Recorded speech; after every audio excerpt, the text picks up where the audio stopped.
ধন্যবাদ ইতিমধ্যে অখিল বয় হিচাপে আপুনি সন্মান লাভ কৰিছে আৰু অসমীয়া ছবিৰ প্ৰচাৰৰ বাবে আপুনি নিজে নিশাই কষ্ট কৰি গৈছে নিজৰ গাঁঠিৰ ধন ধৰি আপুনি ইমান এটা সুন্দৰ কাম কৰি গৈছে অসমীয়া ৰাইজক উৎসাহিত কৰিছে আমি গৈছোঁ মই মাদ্ৰাজ গৈছোঁ বেংগল গৈছোঁ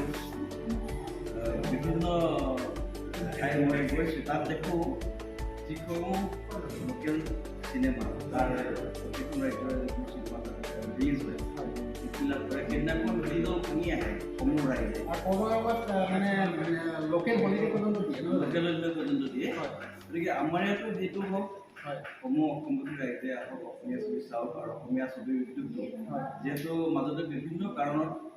অসমীয়া ছবি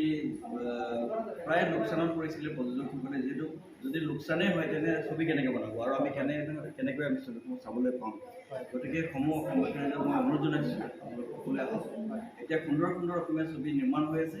সকলো অসমীয়া ছবি চাওক আৰু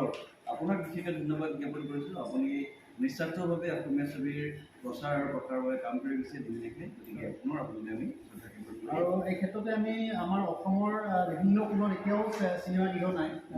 আমাৰ ৰাইজসকল বঞ্চিত হৈ আছে আৰু এই ক্ষেত্ৰত অসম চৰকাৰে কেনেদৰে প্ৰচেষ্টা ল'ব লাগে মানে ৰিলিজ চিনেমাত বিশেষকৈ লাগে আচলতে ছবিগৃহ নাথাকিলে দৰ্শকে চাব পাৰে যিহেতু যোৰহাটত কেইবাটাও ছবিগৃহ বন্ধ হ'ল শংকৰ চিনেমা একদম অতি পুৰণা চিনেমা এটা আছিলে চিনেমা বন্ধ হৈ গ'ল অজন্তা চিনেমা বন্ধ হৈ গ'ল এতিয়া আইনক্স আৰু অলপতে ইলি চিনেমাখনটো পুনৰ আকৌ খুলিছে গতিকে ইলি মাল্টিপ্লেক্স গতিকে এইটো খুব ভাল কথা আমাৰ বাবে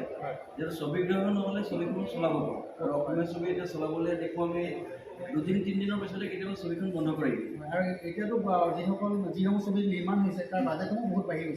গৈছে গতিকে ছবিখন বাজেট বাঢ়িছে প্ৰতিটো ভাল চিন্তা কৰি চিনেমা নিৰ্মাণ কৰিছে সেই পইচাটো লাভ নহ'লেও যিটো ঘটাইছে সেইটো ঘূৰি আহক আৰু